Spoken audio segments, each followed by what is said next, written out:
My name is Avery Hale. I'm 33 years old, and I work as the finance manager for a private clinic in Dallas, Texas. I've been married to Ethan Hale for 6 years. Tuesday night, 2:13 a.m., my phone buzzed. Fraud alert, $4,780. Lumina Jewelry. Right after that, 2:14, $1,000. Sephora gift cards. 2:15, $3,400. The Rosewood Spa. A total of $9,380 in 3 minutes on a credit card in my name. Ethan was lying next to me, turned away. I opened my banking app and saw all three transactions marked pending, and I froze the card immediately. My inbox already had electronic receipts. The line, "Thank you for your purchase, Avery," was right at the top of the email. I opened the Lumina jewelry receipt. 4 pieces of jewelry. Rush delivery.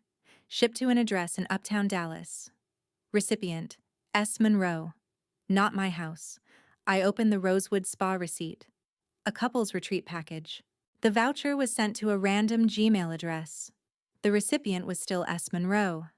I took screenshots of every transaction, every address, every order code. I saved them into a folder. 02 at 13 a.m. I didn't need an argument to find the truth. I needed data so the truth couldn't be revoiced in the morning. I got out of bed, went into my office, logged into the card management portal, and downloaded a temporary statement. The cardholder name was right there, Avery Hale. I went back to the bedroom and turned on the light. Ethan blinked. "It's late. What are you doing?" "I just got a fraud alert," I said. 3 transactions in 3 minutes. $9,280 total. Jewelry, a spa, gift cards. He sat up, looking at me like I was the unreasonable one. "What card?" "The card in my name." I held up the screen. "The recipient is S. Monroe." Ethan glanced at it, then exhaled hard. "Avery, calm down. Those are gifts for a client." "What client?" I asked. "Who is S. Monroe?" He answered fast, like he already had a label prepared. "S is Samantha, a potential client. I have to maintain the relationship." I nodded. "Then send the receipts to your company's accounting department. If it's a work expense, they'll reimburse it." Ethan froze. "Are you trying to ruin me?" "I'm trying to legitimize invoices billed under my name," I said. "And shipped to an address that isn't your office." He changed lanes. "You always need to control everything." "I'm asking a logical question," I said. "Why didn't you use your card?" Ethan glanced down at his phone on the nightstand. "My limit is low." "I know, because you've been late before," I said. "And I've had to pay to keep our household from getting dragged into financial problems." Ethan went quiet. I went quiet too. I turned off the light and left the bedroom. I didn't keep going, because conversation doesn't create evidence. I opened the last 60 days of statements. Within minutes, I found more gift purchases. Flowers, restaurants, boutiques, scattered across weeknights. I started a spreadsheet and entered the clearest ones. In just 2 months, it was already close to $9,000, before the 3 charges at 2:13 a.m. A new email came in from Lumina Jewelry. "Delivery scheduled tomorrow, 10 May, 12 in. Recipient, S. Monroe." I understood it instantly. If it was just me and Ethan, he would call everything a client until I got tired and let it go. I needed a place where he couldn't turn data into feelings. This Saturday night, Ethan's family was hosting a party in Plano for his parents' 35th wedding anniversary. Ethan had reminded me, "My family is going to be packed." I opened the printer. I printed the statement, the receipts, the screenshots of the delivery address, and the 60-day summary page. I clipped everything into a brown envelope and wrote one word on it: the truth. Close to morning, my phone buzzed again. Attempted charge declined. $2,990. Vestia Boutique. The card was already frozen. The charge was declined. In the bedroom, Ethan shifted in his sleep. I stared at the declined notification and made the decision. Saturday night, in front of his family, Ethan would have to explain what gifts for a client meant and why everything was billed under my name. Before I tell you how Saturday night went down, hit like and subscribe if you want to follow this all the way to the moment the truth gets said out loud in front of everyone. Ethan has always been good at wrapping shady things in labels that sound professional. He's in sales. He smiles at everyone, talks smooth, always has a story about a big contract about to close. I'm a finance manager at a clinic. I'm used to everything having numbers, line items, and documentation. After we got married, our finances were pretty clear. Household expenses came from a joint account. Personal expenses were each person's responsibility. Ethan agreed. Then a new category appeared, one that only he got to define: relationship maintenance expenses. 2 years ago, Ethan dragged me to a steakhouse. He said a potential client was stopping by. The client never showed. The bill did. Ethan didn't pull out his card. He looked at me. "Can you cover it? I'll transfer it tomorrow. The company will reimburse it." I paid. 6/12. Tomorrow came. No money. The next week, still no money. When I asked, Ethan frowned. "Avery, don't make everything so tense. It's work." From that moment on, my card started carrying charges Ethan called relationship building, dinners, 300, 700 tasteful gifts, a few hundred. Every time it was the same story. I just need to keep the relationship warm. I didn't argue right away. I opened a spreadsheet. Date, merchant, amount. Ethan stated reason, reimbursed or not. In 60 days, there were 27 lines. Some lines he reimbursed partially after I reminded him. Some lines disappeared into the swamp of excuses. The company's slow. The client canceled. I forgot. What started to bother me wasn't just the money, it was how personal the gifts were. One time, Ethan bought a silk scarf for $420 and said, "Gift for a female client, confidential." I asked for her name. He said, "You don't need to know." Another time, he booked a spa package for two and said it was for a client couple, but the confirmation email went to a random Gmail address. When I asked, Ethan threw back one sentence: "You're too controlling." I tried a soft boundary. Relationship expenses on my card couldn't exceed $500 a month. Ethan had to reimburse before the statement closed. Ethan laughed. "You think sales runs like a spreadsheet?" At home, Ethan reinforced that narrative through his family too. Every time we had dinner with his parents, his mom would say, "A man doing business has to be generous." If I asked a follow-up question, Ethan would shrug and call me too rigid. Slowly, I realized it wasn't just my card being used. My image was being shaped, so it would be harder for me to say no. And then I saw the real reason he always wanted to use my card. Ethan's card had a low limit because of late payments. Last year, he paid late and got hit with fees. I covered it once to keep our household from getting dragged into financial trouble. After that, every time he needed something expensive, Ethan always had a reasonable excuse. His card couldn't handle it, and this was for our future. I believed him because I wanted to. I wanted to think it would come back as commission, stability, a better life. But Ethan never showed me a normal client world. No business cards, no corporate emails, no full names. Just initials, S, J, K, and vague lines like big client. Over time, the gifts started looking less like work gifts and more like personal gifts. I looked back at the 27 lines and noticed a pattern that made my stomach turn. The biggest charges always happened when I was busiest. End-of-month audits, overtime weeks, weeks when I was exhausted. Ethan picked the exact moments when I wouldn't have the energy to argue, then turned it into no big deal. By the time 2:13 a.m. hit, and 3 back-to-back charges totaling $9,180 lit up my screen. I didn't call it relationship maintenance anymore. I called it what it was: exploitation.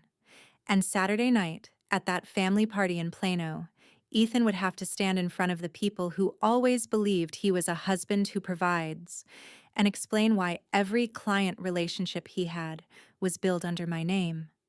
The next morning, I left the house at 6:10.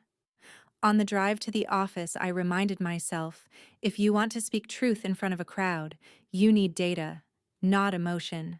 I created a folder called Case 0213 and split it into timeline, receipts, screenshots, statements. I renamed each screenshot by time and amount, then built a summary page: time, merchant, amount, recipient, delivery address. I called the bank. Did you make these transactions? No. 3 consecutive charges in 3 minutes. The delivery address is not my home. They froze the account, opened a case, and gave me a case number. I wrote that number into the timeline next to 213. Then I added one sentence to block the usual loopholes. This card was used without my consent.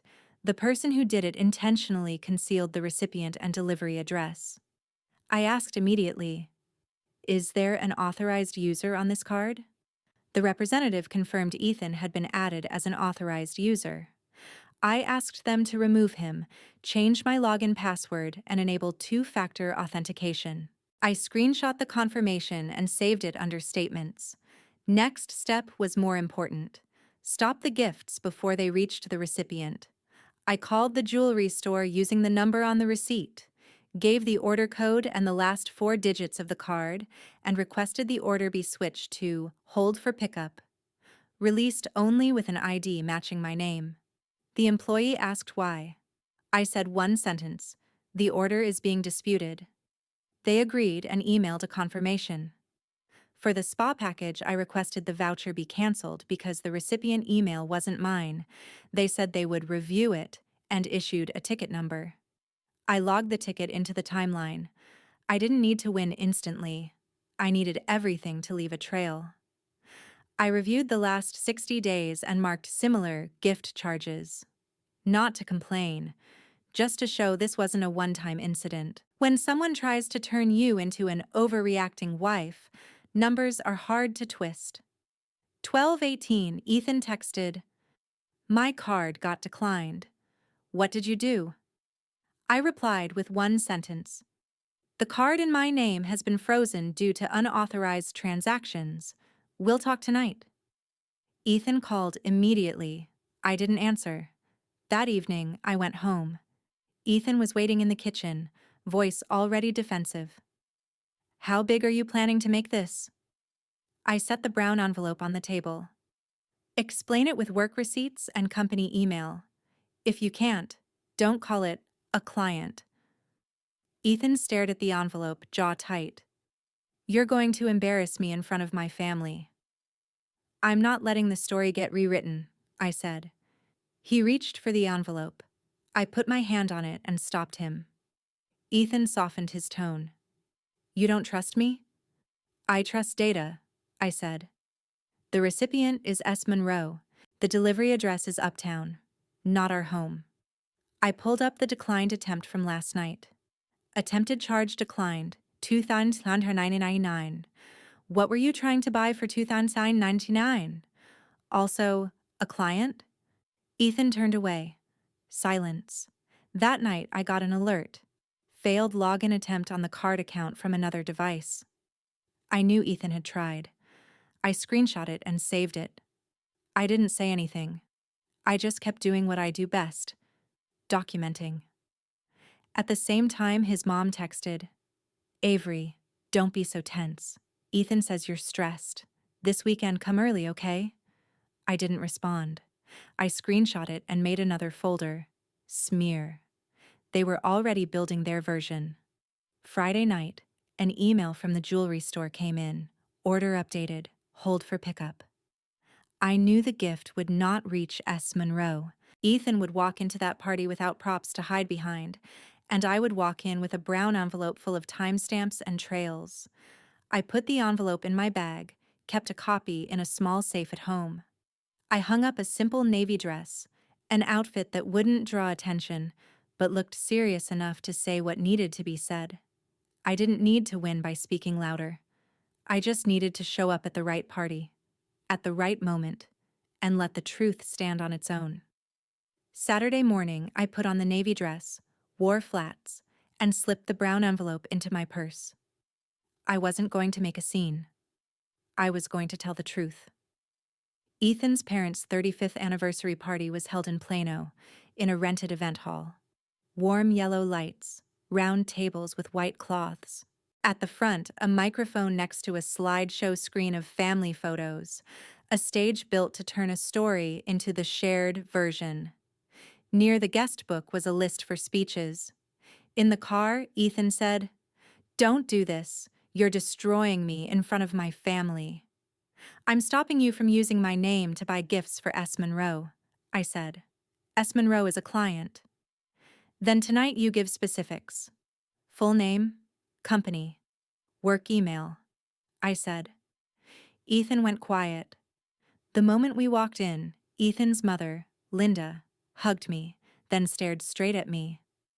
"Are you okay? Ethan says you've been really tense lately."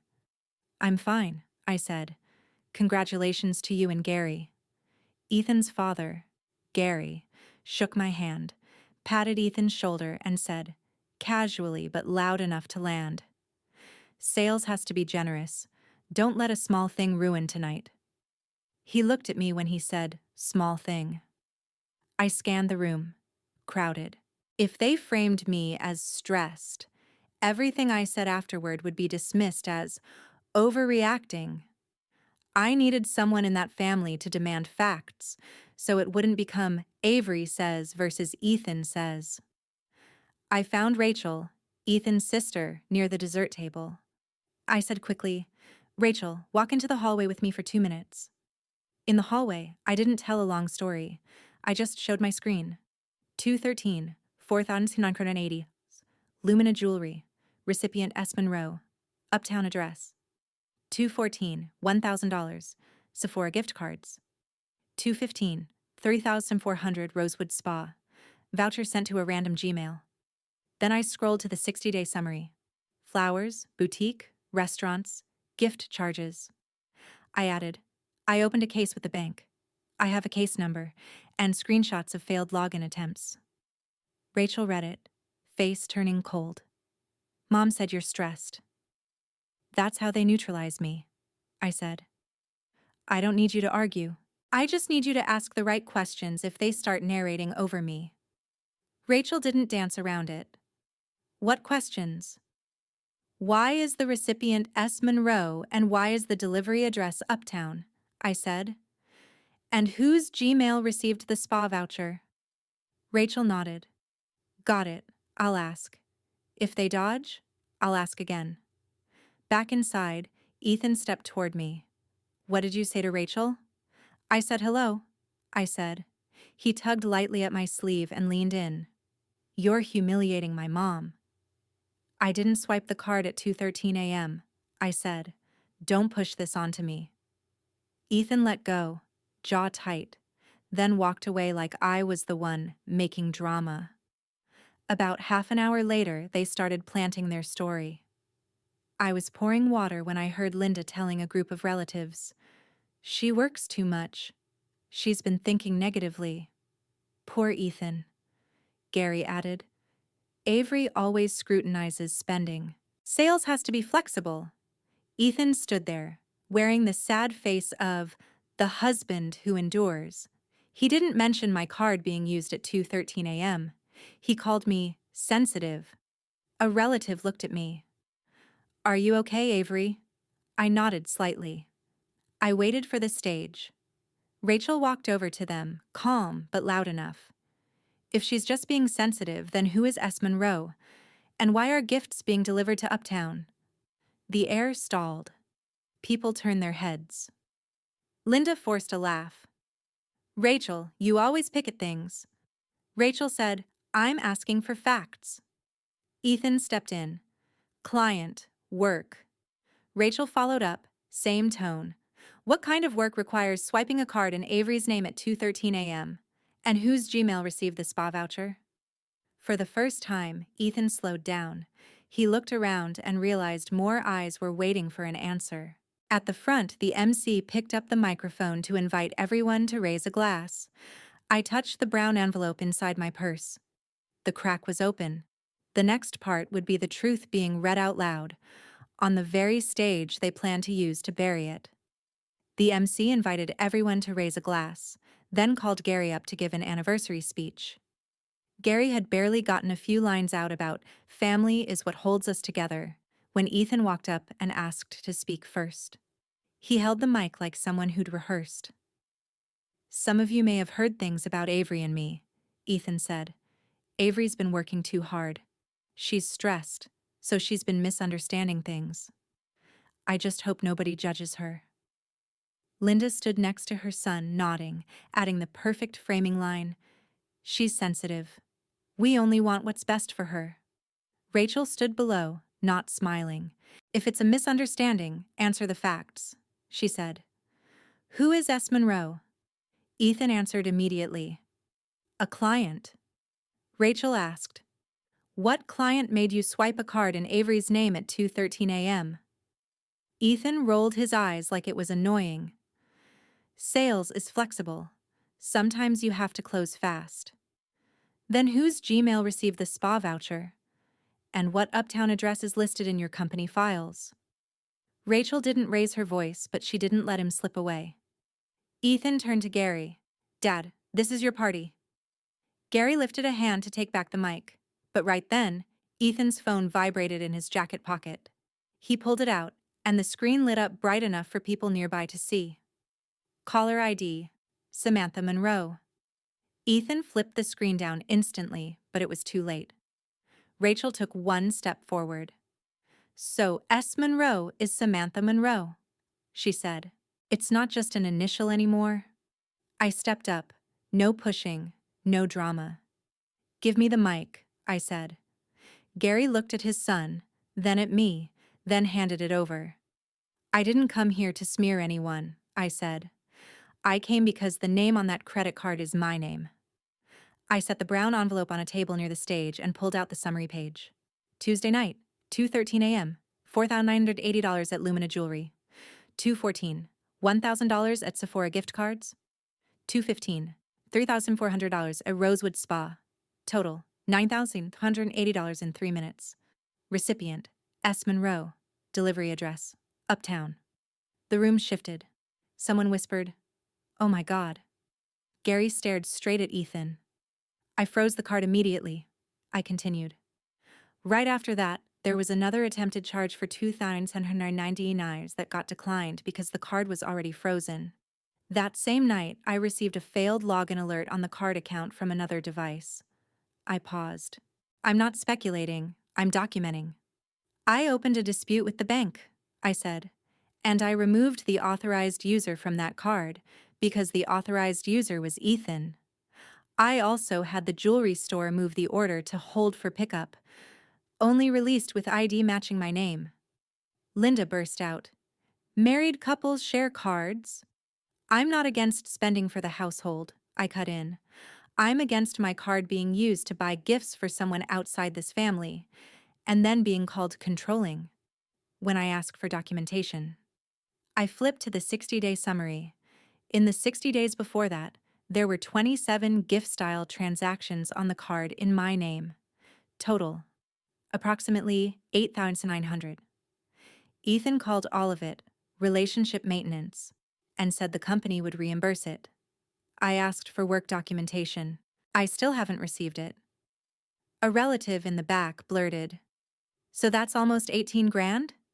Counting the 2:13 a.m. night, approximately $18,000, I said, "and every dollar was billed under my name." Ethan lifted a hand, voice low. "Avery, stop. You're ruining me." "I'm reading receipts," I said, "not feelings." I looked directly at him. "If Samantha Monroe is a client, you only have to say it clearly. What company, What contract? What work email? If you can't, then starting today you no longer have the right to use any card in my name. Ethan didn't answer. I turned to Gary and Linda. I respect you both, but I will not stand there and be rewritten as unstable because I stopped something wrong. I set the mic down. I'm leaving. I handed the brown envelope to Gary. If you want to see it, everything is here. Receipts, addresses, timeline. I walked away. Behind me, the room went quiet, like an old story had just lost its foundation. I drove away from the hall in Plano with both hands steady on the wheel. I didn't cry. My mind just felt lighter, like something heavy had slid off me the second I set the mic down.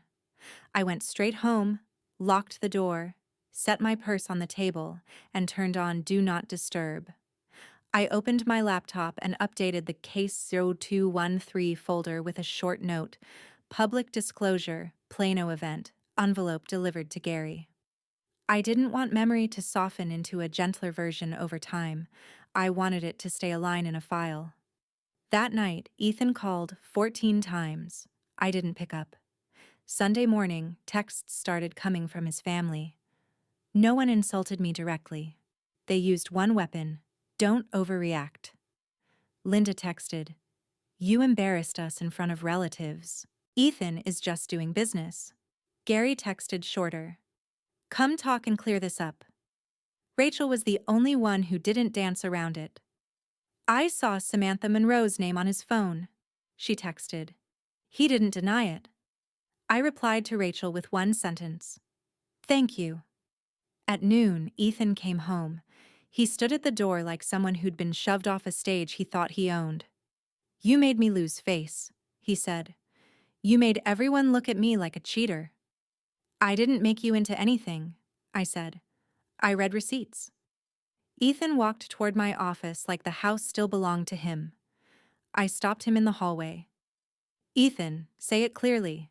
Who is Samantha Monroe?" He stared at the ceiling, then at me, like he was choosing between the truth and a smooth lie. "Someone I'm trying to close a deal with," he finally said. "She likes being taken care of." I nodded.